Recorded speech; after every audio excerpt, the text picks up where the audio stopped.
Welcome to Hard Talk. I'm Stephen Sackur. Millions of readers all over the world are drawn to fiction that explores our fears. Horror sells, and no one does it better or more prolifically than my guest today, Stephen King.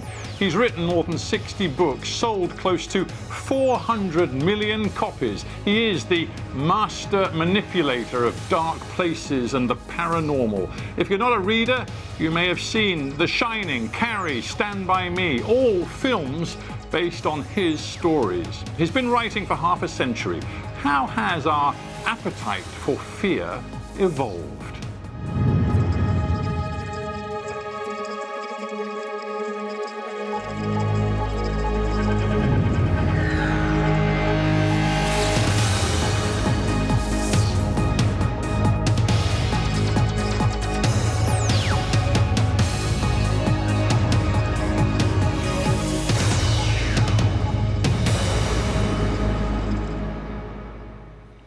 Stephen King in Florida, welcome to Hard Talk.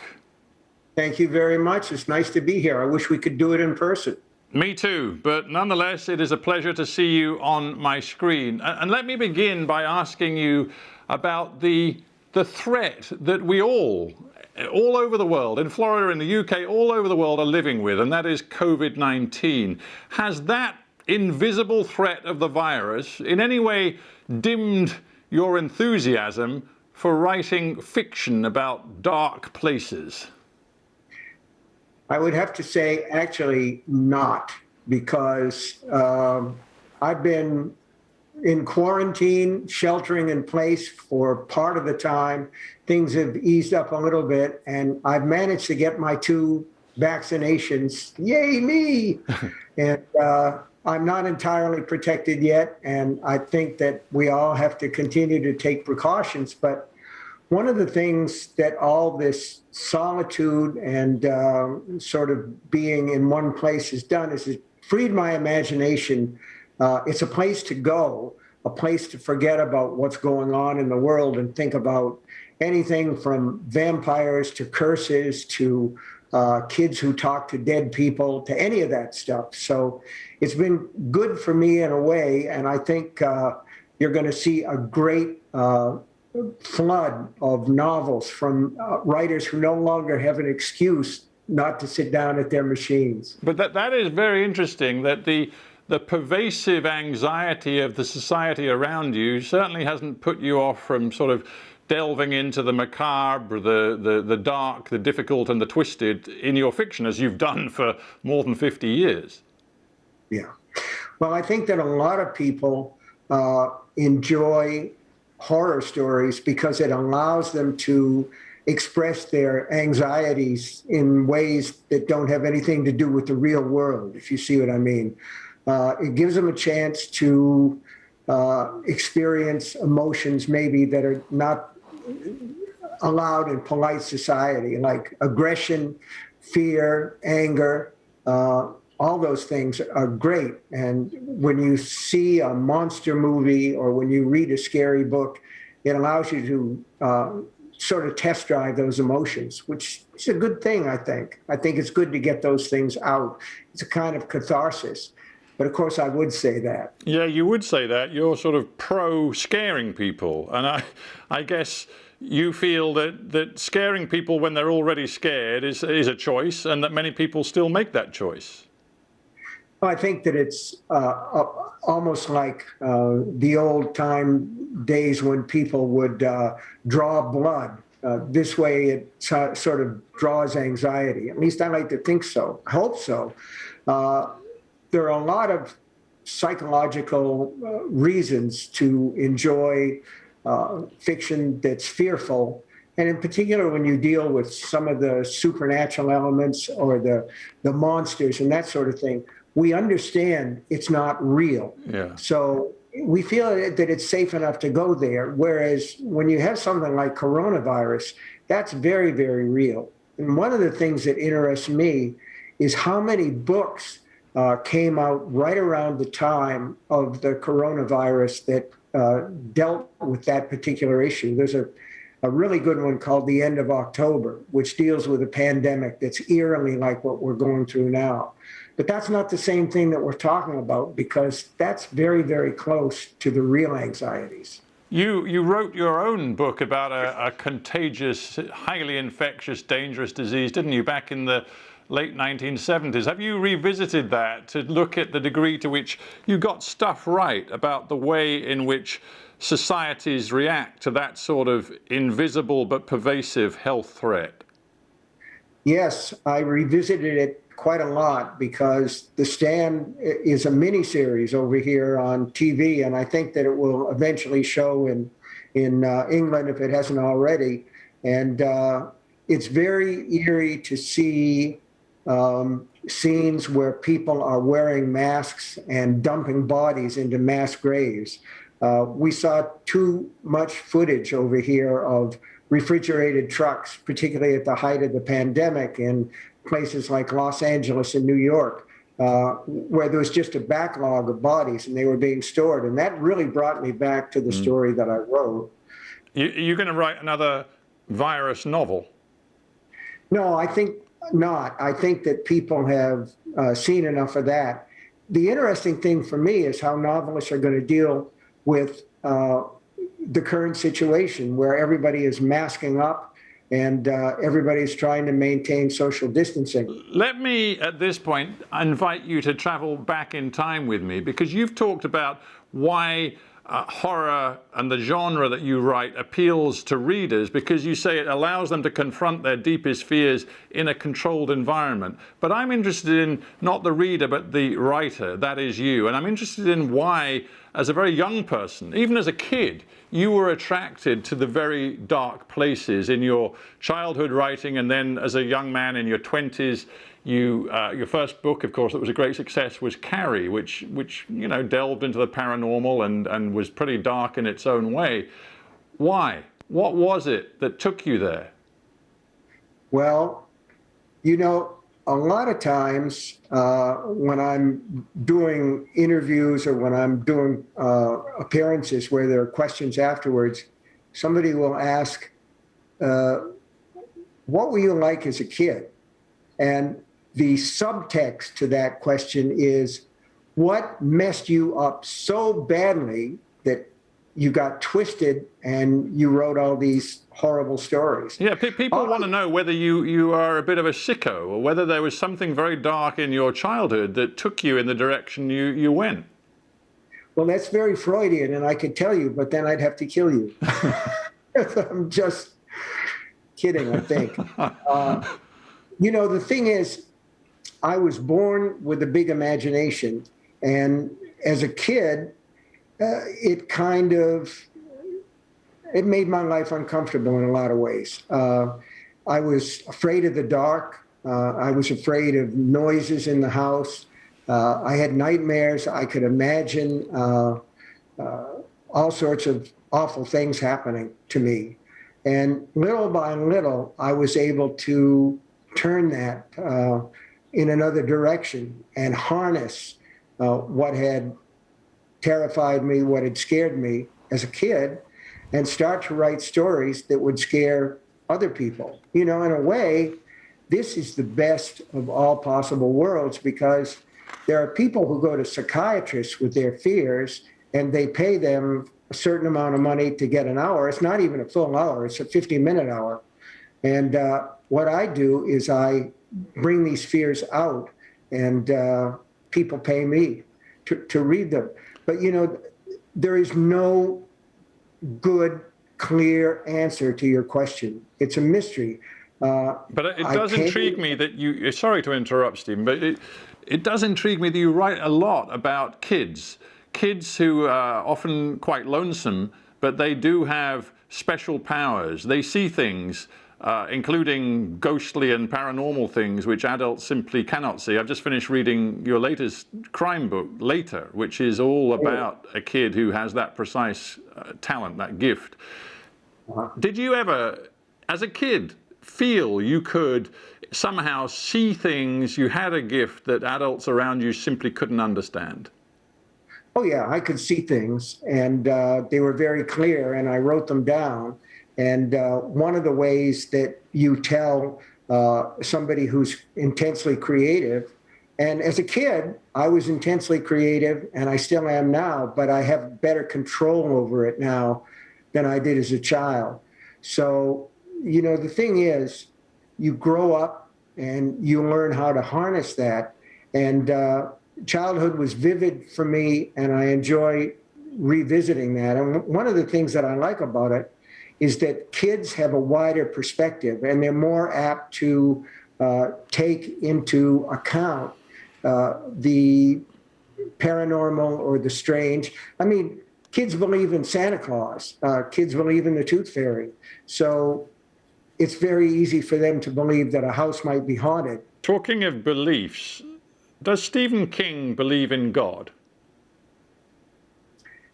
The jury's out on that, but as somebody famous said, if you don't believe and there is one, you're losing out. It doesn't hurt to believe in God. And so I choose to believe in a power greater than myself. Why not? It seems to help. And so, yeah. The reason I'm intrigued is partly because your books, are in many ways about good and evil. There are good people in your books, and there are some really atrociously bad people in your books. I don't know if you yourself use the word evil, but if you do, where do you think evil comes from? Well, evil's a tough one, and it's. I was raised a Methodist, and I had a very traditional Protestant religious upbringing, and I carried a lot of that to my fiction, and a lot of it is about good and evil. And one of the things that interests me the most about the stories that I write is how do good people behave when they're faced with difficult circumstances. So I try to work on that as much as I can. But when you talk about evil, the question is there such a thing as outside evil? That is to say, is possession, demonic possession, really a possible thing, or is it a psychological aberration? We know about inside evil. Whether or not there's outside evil is a question for fiction, and I've written about it many times. One of the things that has always struck me about very evil people, serial killers like Ted Bundy, the Moors murders, if you will, in England. These are terrible, terrible things. But if we put those people to death, the evil doesn't care. The evil just flies away into someone else. And then you're faced with other terrible things because we have those elements. That evil is in all of us. I wouldn't go so far. That's interesting. That is the perennial question, isn't it? I mean, it's raised in your books, but it's also raised in world history. What are we, all of us, you, me, actually capable of when it comes to the idea that we all have very dark and bad stuff within us that we must control? We do, and maybe we go to a horror movie like Saw or Salem's Lot or The Stand, and we get rid of some of those feelings. We find a place to put them that's safe. We almost have to do that because we all have violent impulses. It's part of our genetic makeup, if you will. So in that way, I like to think that I'm serving the public interest. Well, and we thank you for it. But if I may, let me get personal with you, because you come across as a man who's done a lot of deep thinking about your own psyche and the psyche of all of us in the human race. Why was there a period in your life where you clearly found real issues with substance abuse and with control and addiction? What went wrong for you? Well, nothing went wrong with me. I was an alcoholic and a drug addict from the beginning. And really? From the time I had my first drink, I just said, give me some more of that. And the time that I first snorted cocaine, I thought to myself, I found God. I can remember very well, I had an accident in 1999. A guy hit me with a van, and I ended up in the hospital with broken bones and broken ribs and, a concussion and a mess. My leg was basically pencil shavings from the knee on down on the right side. I'm lucky to be alive. And when I finally came out of it 3 days later, the doctor said, "How is your pain level? Is it 1 to 10? I said, "It's like 20. It's like 25. And he said, "Well, we have a wonderful new drug that's called OxyContin. And I think you're going to find that it controls the pain."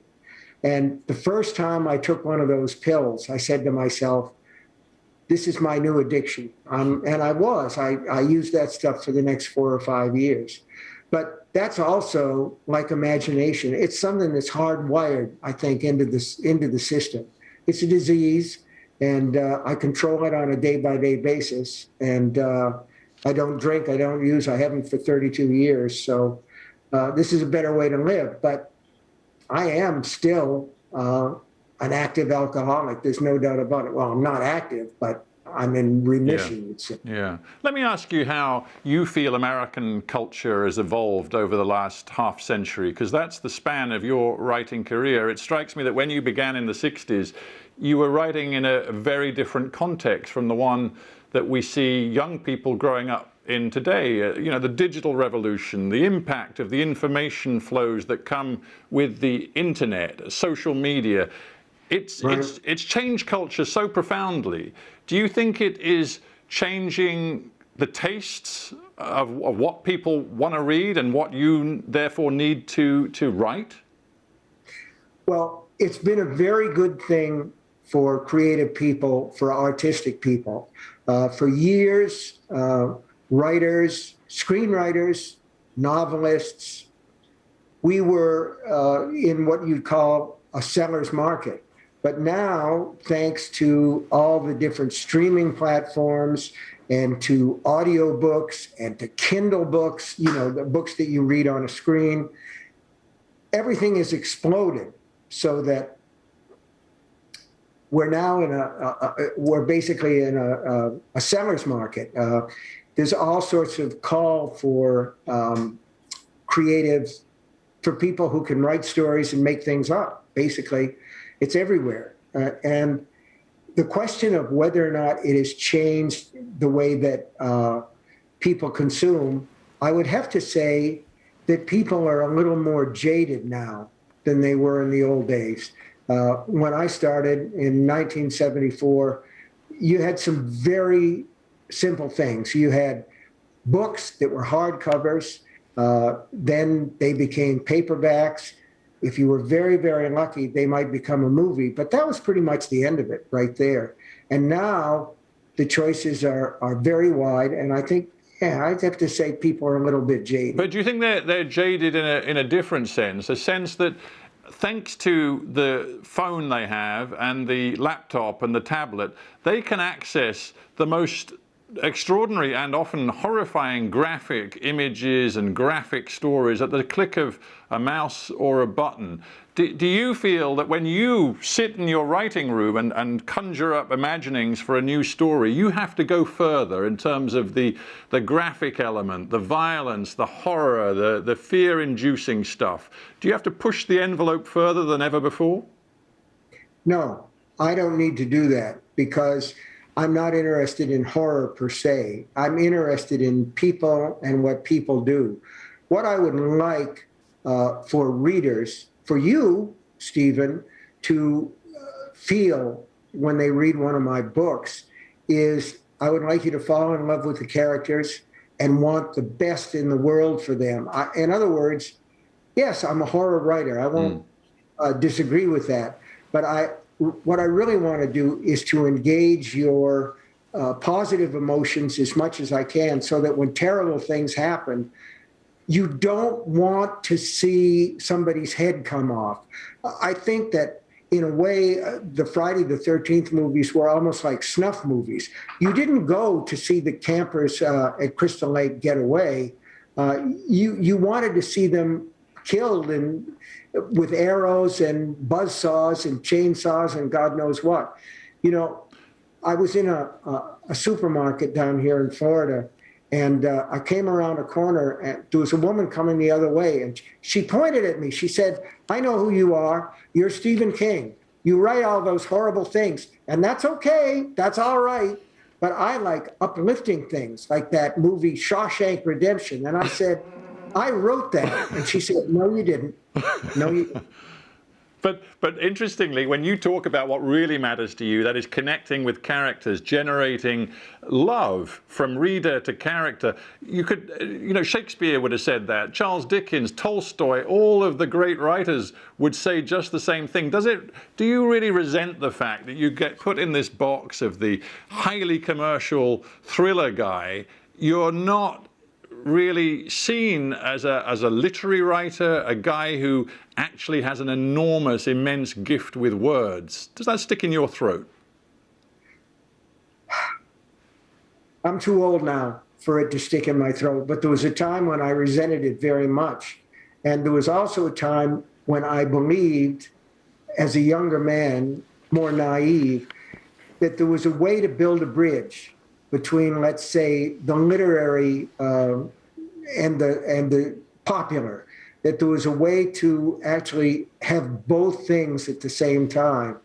And I think there was a time when that did happen, although even at the height of his popularity, Charles Dickens was loved by the multitude, by the people in the cheap seats, if you will. They crowded the docks at Baltimore when the latest edition of the latest chapter of Little Dorrit came in, and the dock actually collapsed and people drowned because they were so anxious to see what happened next.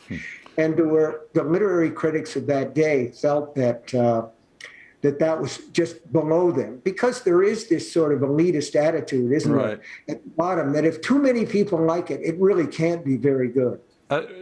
Final thought, and it brings me to the present day. You have 6.5 million Twitter followers.